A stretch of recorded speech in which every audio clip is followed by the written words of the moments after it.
Hello friends, आपण last व्हिडिओमध्ये पाहिलं व्हेरिएशन हा चॅप्टर. त्याचाच आता उर्वरित पार्ट आज आपण कंटिन्यू करणार आहोत. व्हेरिएशन त्याचीच राहिलेली गणितं पुढे कंटिन्यू करत आहोत. आता बघा, X inversely proportion to under root of Y. X हा व्यस्त प्रमाणात आहे कशाच्या? वर्गमूळ कशाचं? वायचं. आणि त्याची व्हॅल्यू दिलेली आहे when X is equal to 40 and then Y is equal to 16. आता याच्यावरून काय काढता येतं आपल्याला? कॉन्स्टंट काढता येतो पहिल्यांदा. If X is equal to 10 find Y. आता बघा, X inversely proportion to under root Y. बरोबर आहे. म्हणजेच काय होतं? एक्स बरोबर के भागिले अंडर रूट वाय. बरोबर आहे. म्हणून काय येतं? के बरोबर काय येणार? भागाकारातलं गुणाकारात जाणार. X into under root Y. बरोबर आहे. इन्व्हर्स प्रपोर्शनमध्ये काय होतं? कॉन्स्टंटची व्हॅल्यू म्हणजे काय असतं? दोन व्हेरिएशनचा गुणाकार असतो. बरोबर आहे. आता इथे बघा, गिवन काय आहे? गिवन काय आहे उदाहरणामध्ये? एक्स बरोबर 40 आणि वाय बरोबर 16. आपल्याला काय काढायचं आहे? के काढायचं आहे. मग आता याच्यामध्ये ठेवूया के बरोबर एक्स अंडर रूट वाय. एक्सची व्हॅल्यू काय? 40 गुणिले अंडर रूट वाय म्हणजे वायची व्हॅल्यू किती आहे? 16 आहे. वर्गमुळात 16, याचं वर्गमूळ 16चं वर्गमूळ किती येतं? 4. 4 चोक 16. केची व्हॅल्यू काय झाली? 160 झाली. समजलं? आता पुढे काय सांगितलं आहे? If X is equal to 10 find Y. Second given काय आहे? एक्स 10 आहे. के काय आता निघालेला आहे आणि आपल्याला काय काढायचं आहे? वाय काढायचं आहे. लक्षात आलं? मग K is equal to X under root Y. याच्यामध्ये व्हॅल्यूज पुट करायचा. 160 is equal to 10 into under root Y. 0 0 cut. Under root Y is equal to किती आलं? 16 आलं.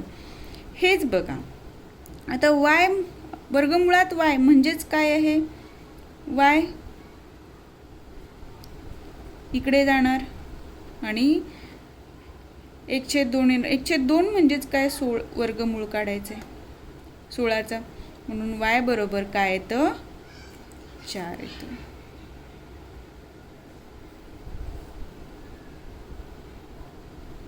लक्षात आलं? आता पुढे बघा,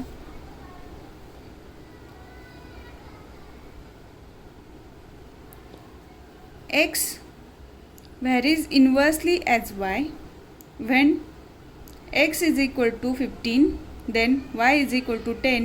if x is equal to 20 then y is equal to. तर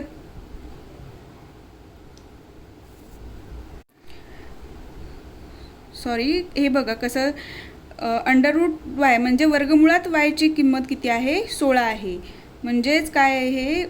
वर्ग म्हणजे वाय करायचं असेल, वायची किंमत काढायची असेल तर काय करायचं? 16 गुणिले 16 करायचं. 16चा वर्ग किती येतो? 256. आलं लक्षात? आता पुढचं उदाहरण बघूया. X varies inversely as Y when X is equal to 15 then Y is equal to 10. If X is equal to 20 then Y is equal to how much. आता बघा, एक्स इन्व्हर्सली प्रपोर्शनमध्ये वाय आहे. X inversely proportion to Y म्हणजेच X is equal to K into Y. एक्सची value काय येणार? दोन व्हेरिएबलचा गुणाकार येणार. बरोबर आहे. आता इथं गिवन काय आहे? दिलेल्या काय व्हॅल्यू आहेत? एक्स बरोबर 15, वाय बरोबर 10. के बरोबर किती काढायचं आहे? म्हणजे केची व्हॅल्यू काय? एक्स वायमध्ये पुट करायचं. 15 गुणिले 10 150. केची व्हॅल्यू काय आली? 150. 50 आली. बरोबर आहे. आता पुढे काय सांगितले, x बरोबर 20 दिलेला आहे, y काढायचे. आपण k काढलेला आहे, k ची व्हॅल्यू आपण ठेवली आणि y काढलं. k ची व्हॅल्यू काय आहे 150, x ची व्हॅल्यू काय आहे 20 आणि आपल्याला काय काढायचं आहे y काढायचे. 0 0 कटलं, 15/2 बरोबर y. y बरोबर 2 14 पॉईंट दिलं, 10 झाले, 2 10. y ची व्हॅल्यू काय आली 7.5 आली. समजलं. आता पुढे बघूया. आता इथे काय, the total remuneration paid to laborers employed to harvest soybean is in direct variation. Variation कसं आहे इथे, direct variation with the number of labours. Number of labours किती कन्सिडर केले आपण, यल. रिम्युनरेशन ऑफ लेबर्स पेड म्हणजे रुपीजमध्ये असणार आहे, ते काय कन्सिडर केलं, आर कन्सिडर केलं. If remuneration of 4 laborers is 1000 rupees, find the remuneration of 17 laborers. म्हणजेच काय, सोयाबीनचं पीक काढायचं आहे, त्यासाठी काय 4 मजुरांना किती मजुरी दिली, 1000 रुपये मजुरी दिली. तर मजुरांची संख्या आणि मजुरी हे कशा आहेत, समचलनात आहेत. कशा आहेत, डायरेक्टली प्रपोर्शनमध्ये आहेत. तर त्यांनी विचारलं 17 मजुरांना किती किंमत द्यावी लागेल. बघा आता काय केलं होतं आधीच्या ह्याच्यामध्ये, की ते टॅब्युलर फॉर्ममध्ये दिलं होतं, किंवा x is equal to so and so and y is equal to so and so, find constant and if x is equal to so and so find y, असं होतं. बरोबर आहे. इथे काय दिलं आहे, वर्ड फॉर्मॅटमध्ये दिलेलं आहे, ते वर्डिंग दिलेलं आहे. आता गिवन काय आहे बघा,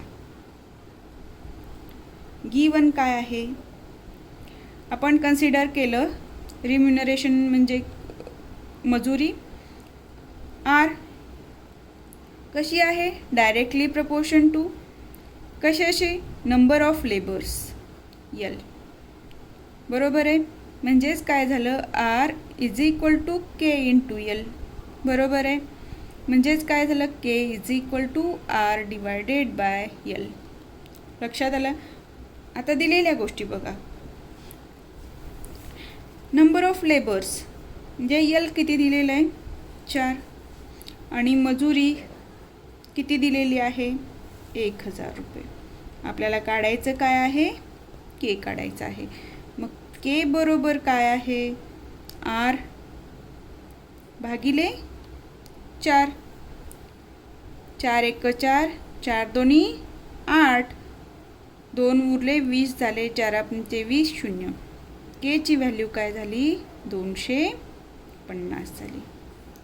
आता दुसऱ्या ह्याच्यामध्ये काय दिलेलं आहे त्यांनी, तर 17 मजुरांना किती मजुरी द्यावी, फाइंड द रिम्युनरेशन ऑफ 17 लेबरर्स. आता यल किती दिलेलं आहे 17 दिलेलं आहे. आपल्याला काय काढायचं आहे, मजुरी काढायची आहे. आता बघा के ची value, K is equal to आता काय येणार, R divided by L. K ची व्हॅल्यू काय आहे इथे काढली आपण 250. बरोबर. आर काढायचं आहे किती मजुरांचं 17. म्हणून आता इथे बघा आर बरोबर काय होतं 250 गुणिले 17. बरोबर. 17 0 0, 17 5 85, हातचे आले 8, 17 2 34, 12 2 चले. मजुरी किती झाली 4250. रिम्युनरेशन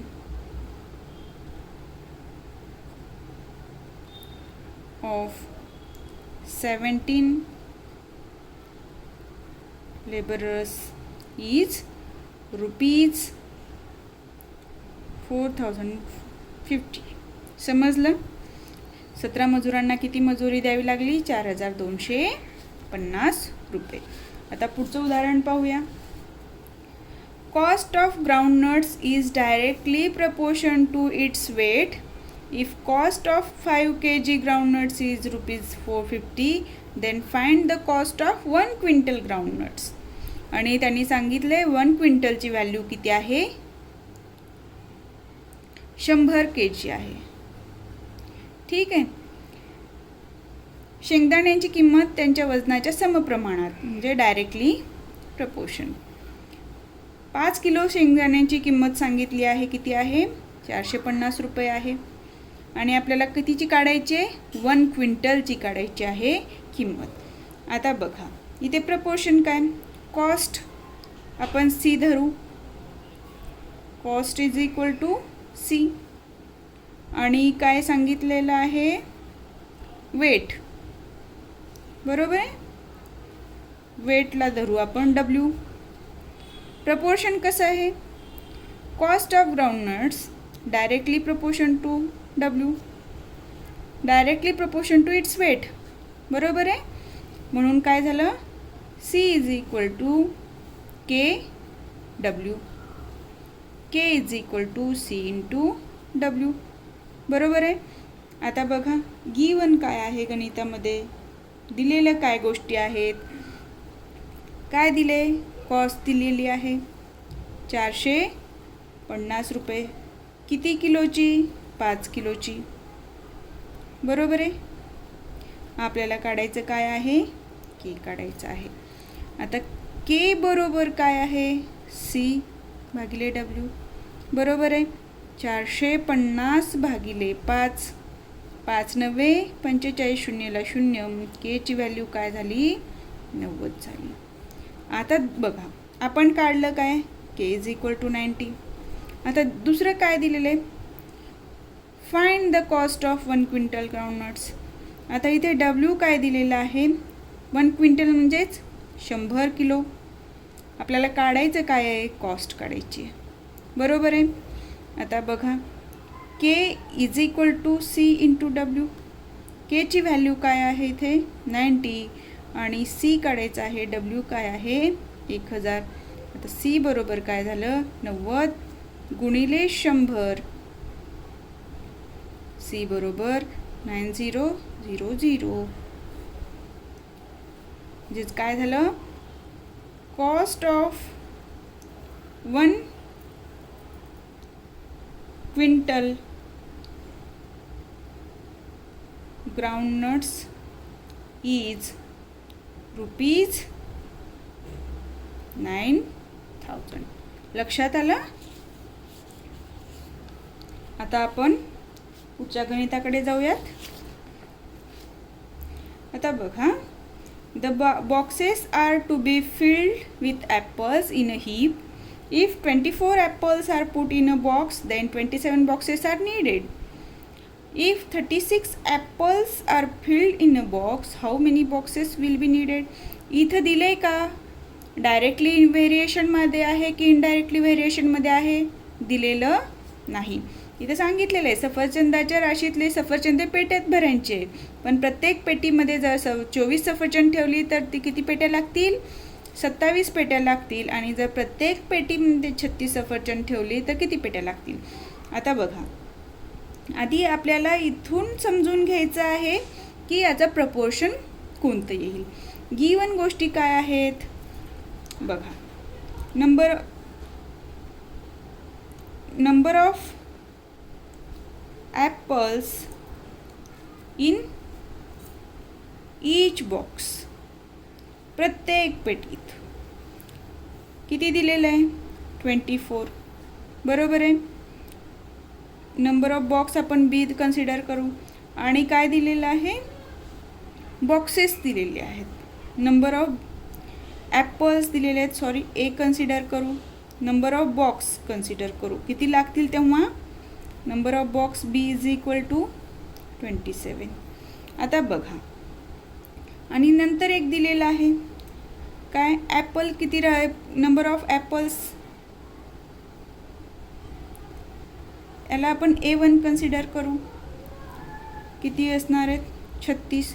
तर आपल्याला B1 काढायचं आहे, म्हणजे किती बॉक्स लागतील. आता इथे लक्षात घ्या, एखादी संख्या आहे, समजा तुमच्याकडे एक 100 पेन आहेत. ओके, हे 100 पेन तुम्हाला जर 10 कॅरी बॅगमध्ये भरायचे आहेत, total pen, okay, pen in each carry bag, आणि इथे आपण एक बॅग बघू. ठीक आहे, एक बॅग जर घेतली तर 100च्या 100 पेन त्यात ठेवाव्या लागतील. 2 बॅग घेतल्या तर 50, बरोबर आहे, प्रत्येक बॅगेमध्ये. ठीक आहे, आणि जर 3 बॅग घेतल्या तर कमी होणार. 4 बॅग घेतल्या तर अजून संख्या कमी होत जाणार पेन्सची. लक्षात येते?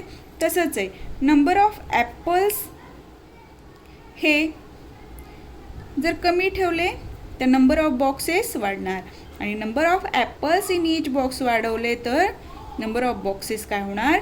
कमी होणार. म्हणजे इथलं प्रपोर्शन कसं आहे? एक वाढवलं तर दुसरं कमी होतं, दुसरं कमी केलं तर पहिलं वाढतं, असं आहे. ठीक आहे, आता इथे प्रपोर्शन बघा कुठलं आहे. A inversely proportion to B, म्हणजेच K is equal to A into B. लक्षात येते? म्हणजे इथे एची व्हॅल्यू काय आहे? 24, बीची व्हॅल्यू काय आहे? 27. ॲज इट इज ठेवूया आपण गुणाकार न करता. आता बघा याच्यामध्ये काय, केची value, K is equal to A into B. आता केची व्हॅल्यू काय? 24 इंटू 27, आणि एची व्हॅल्यू काय आहे? A1. इथे जे आपण कन्सिडर केलं ते A1 B1 घेऊया. जर आता A1 किती आहे? 36. लक्षात आलं? आता बघा, साइन चौक 24, साय 36, बे दुनी 4, बे त्रिक 6, 3 1 3, 3 9 27. इथे काय उरलं? 2 गुणिले 9 बरोबर B1. म्हणजे बॉक्सेसची संख्या किती झाली? 9 2 18. मी हे इथं का तसंच ठेवलं? लक्षात आलं की आपल्याला पुढे गुणाकार इथं काय होणार आहे? इथे काटछाट होणार आहे अंकांची, म्हणून आपण ते गुणाकार करत बसण्यात वेळ घालवला नाही, डायरेक्ट त्याची व्हॅल्यू घेतली. आणि आता जर प्रत्येक पेटीमध्ये 36 सफरचंद ठेवली तर किती पेट्या लागणार आहेत? 18 पेट्या लागणार आहेत. आता पुढचं उदाहरण बघूया. हे समजलं ना कसं आलं ते? इथे दिलेलं नाही आहे कुठलं प्रपोर्शन आहे ते, इनडायरेक्टली मेन्शन केलेलं आहे. आपण लॉजिक लावायचं आहे की इथे पेट्यांची संख्या कमी होते जर सफरचंदची संख्या वाढवली तर, आणि सफरचंदची संख्या जर कमी केली प्रत्येक पेटीतली तर पेट्यांची संख्या वाढणार आहे. लक्षात आलं? आता पुढचं गणित बघूया. Find constant of variation, find constant of variation and write equation of variation. आता याच्यामध्ये काय काढायचं आपल्याला? कॉन्स्टंट ऑफ व्हेरिएशन म्हणजे काय काढायचं आहे? के काढायचं आहे. लक्षात आलं? आणि त्याचं काय लिहायचं आहे? इक्वेशन लिहायचं आहे. आता बघा, कॉन्स्टंट ऑफ इक्वेशनला काय म्हणतात? चलनाचा स्थिरांक म्हणतात, आणि इक्वेशनला समीकरण म्हणतात. ठीक आहे, इथे काय दिलेलं आहे? P inversely proportion to 1/q. बरोबर आहे, म्हणजेच के इज इक्वल टू काय आहे? पी इंटू क्यू आहे. बरोबर आहे. इन्व्हर्स प्रपोर्शनमध्ये काय होतं? केची व्हॅल्यू काय असते? 2 व्हेरिएबलचा गुणाकार असते. पी काय सांगितलेलं आहे? 15, क्यू सांगितले 4, 15 चौक 60. केची व्हॅल्यू काय झाली? 60 झाली. आता याचं इक्वेशन काय बनणार सांगा पाहू. इथे काय? K is equal to P into Q. केची व्हॅल्यू काय झालेली आहे? 60 is equal to P into Q. लक्षात आलं? आलं ना लक्षात? याची केची व्हॅल्यू आपण काढलेली आहे म्हणून ती पुट केली, आणि P into Q. P into Q का आलं? इन्व्हर्स व्हेरिएशन आहे. इथे पण इन्व्हर्स व्हेरिएशन आहे. Z inversely proportion to 1 divided by W. If Z is equal to 2.5 then W is equal to, आता के इज इक्वल टू इथे काय येणार? Z into W. बरोबर आहे. झेड काय? 2.5 आणि डब्ल्यू काय? 25 चौक 100ला 0, हातच्याले 10, 25 दोन्ही 50 आणि 10 60. एक अंकानंतर पॉईंट आहे. पॉईंट दिला, म्हणजेच काय झालं, केची व्हॅल्यू 60 झाली. लक्षात येत आहे. आता बघा इथे काय, K is equal to 60 is equal to ZW, हे झालं त्याचं इक्वेशन. आता इथे S inversely proportion to square of T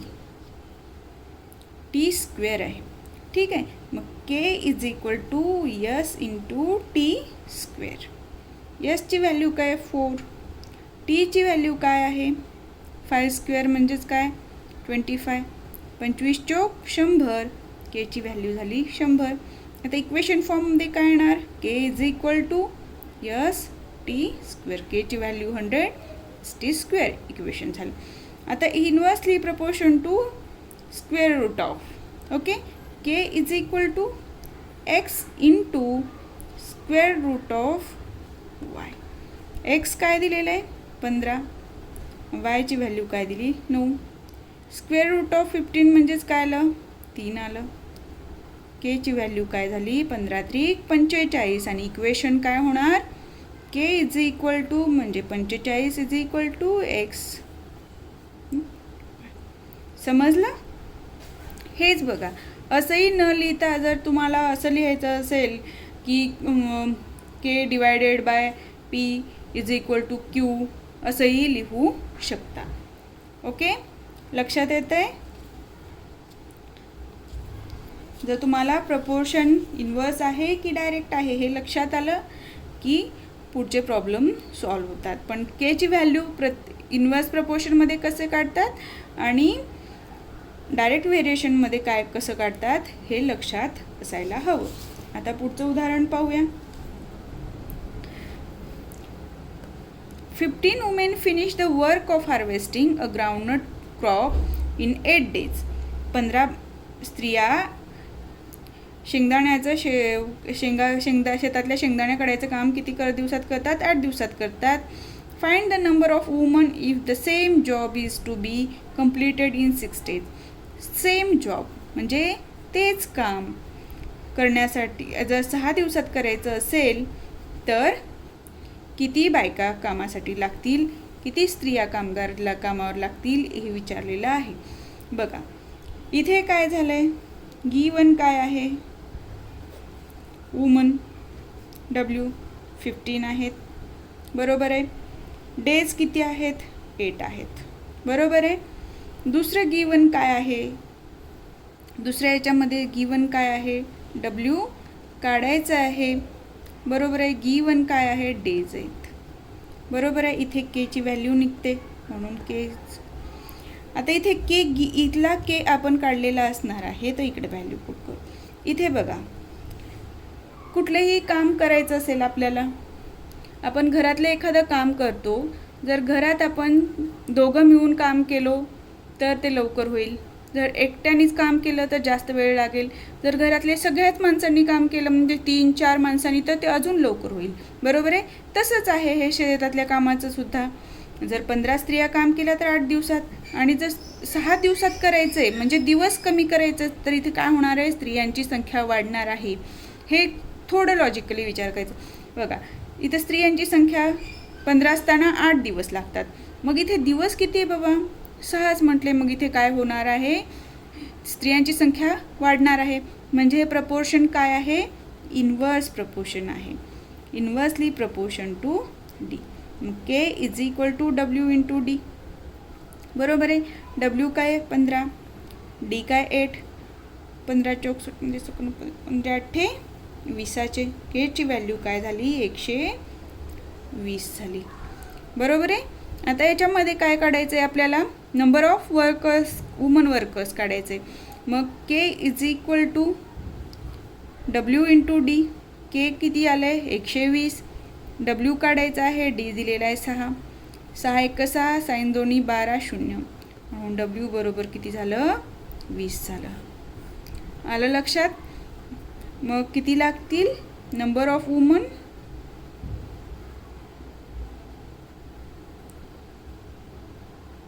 is 20. समजलं. आता पुढचं गणित बघूया. if 15 workers can build a wall in 48 hours, how many workers will be required to do the same work in 30 hours? इथे पण विचार करायचा, एक भिंत बांधायचे, त्याच्यासाठी 15 मजुरांना किती तास लागणार आहेत? 48 तास लागणार आहेत. बरोबर आहे. आता सांगितल्याप्रमाणे काम कसं, घरातलं एक व्यक्ती केलं जास्त वेळ, 2 व्यक्ती केलं त्याच्यापेक्षा कमी वेळ, 3 व्यक्ती केलं त्याच्यापेक्षा, सगळ्यांनी मिळून केलं तर कमी वेळ लागतो, एकट्याने केलं तर जास्त वेळ लागतो. तसंच आहे कामाचं. आता इथे काय आहे? वर्कर्स W 15, अवर्स 48, के काढायचं आहे. बरोबर आहे. दुसरं काय आहे? इथे W काढायचं आहे, H दिलेलं आहे, के आपण इथे काढलेली व्हॅल्यू इकडे पुट करू. आता इथे बघा, जर वर्कर्स वाढवले तर कामाचे तास कमी होणार, कामाचे तास कमी, जर वर्कर्स कमी केले तर कामाचे तास वाढणार. म्हणजे इथे कसं प्रपोर्शन आहे? इनवर्स प्रपोर्शन आहे. बरोबर आहे. म्हणून K is equal to W into H. K is equal to 15 into 48, 15 चौक 60, 15 5 75, 15 सक 90, 15 7 5, 15 8 20चे 12, 15 चौक 60, 2 7, 720. केची व्हॅल्यू काय आली? 720. मग आपण इथे घेतली 720 केची व्हॅल्यू. आता आपल्याला काढायचं काय? नंबर ऑफ वर्कर्स काढायचे आहेत. मग बघा, K is equal to W into H. K आहे 720, वर्कर्स काढायचे आणि H दिलेला आहे. 0 0 कट झालं, 3 1 3, 3 2 6, 1 उरलं, 12 झाले, 3 चौक 12. नंबर ऑफ वर्कर्स किती झाले? 24 झाले. समजलं? ह्या गणितांमध्ये काय करायचं आहे आपल्याला? कुठलं प्रपोर्शन आहे, डायरेक्ट आहे की इनवर्स आहे, हे आपल्याला आधी शोधून काढायचं आहे. ते समजलं की आपलं उत्तर येणार. आता पुढे बघा, 120 bags of a half liter milk can be filled by a machine within 3 minutes. इथे काय दिलेलं आहे? टाईम दिलेला आहे. Find the time to fill such 1800 bags. Given काय आहे? नंबर ऑफ बॅग्स 120 आणि टाईम दिलेला आहे 3 मिनिट. ठीक आहे. आता इथे काय काढायचं आहे? के काढायचं आहे. आणि दुसऱ्या ह्याच्यात काय दिलेलं आहे? नंबर ऑफ बॅग्स दिलेले आहेत. आपल्याला काय काढायचं आहे? टी काढायचं आहे. इकडचा के काढलेला इकडे व्हॅल्यू ठेवूया. आता बघा, 120 बॅग भरण्यासाठी किती मिनिट लागतात? 3 मिनिट लागतात. आणि 1800 बॅग भरण्यासाठी, म्हणजे बघा इथे काय आहे? डायरेक्ट प्रपोर्शन आहे. बरोबर आहे. जर बॅगची संख्या वाढवली तर वेळ लागणार. म्हणजे बघा, तुम्हाला एका विषयाचं होमवर्क करायचं आहे तर तुम्हाला 1 तास लागणार, 2 विषयाचा होमवर्क करायचं आहे 2 तास लागणार, 3 विषयाचा होमवर्क करायचं आहे 3 तास लागणार. बरोबर आहे. म्हणजे तुमचं इथं जसं काम वाढेल, जसं नंबर ऑफ होमवर्क्स वाढतील तसं नंबर ऑफ अवर्स वाढत आहेत. म्हणजेच काय होतं? तिथे डायरेक्ट प्रपोर्शन असणार आहे. म्हणजेच काय? B directly proportion to T. म्हणजे B is equal to K T, T is equal to B divided by T. लक्षात आलं? आता केची व्हॅल्यू काय? B 120 divided by 3. K is equal to 3 1 3, 3 चौक 12, 0. के इज इक्वल टू काय झालं? 40 झालं. आपण इथे ठेवून घेऊया. आता इथे K is equal to B into T. केची व्हॅल्यू काय? 40. बी काय आहे? 1800 भागिले टी. 0 0 कटलं. टी बरोबर 180 भागिले 4. 4 1 4, 4 चौक 16, 2 उरले, 20 झाले, 4 पंचे 20.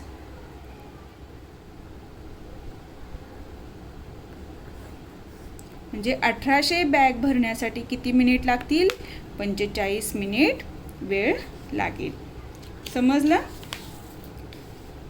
आता बघा, a car with speed 60 km/h takes 8 hours to travel some distance.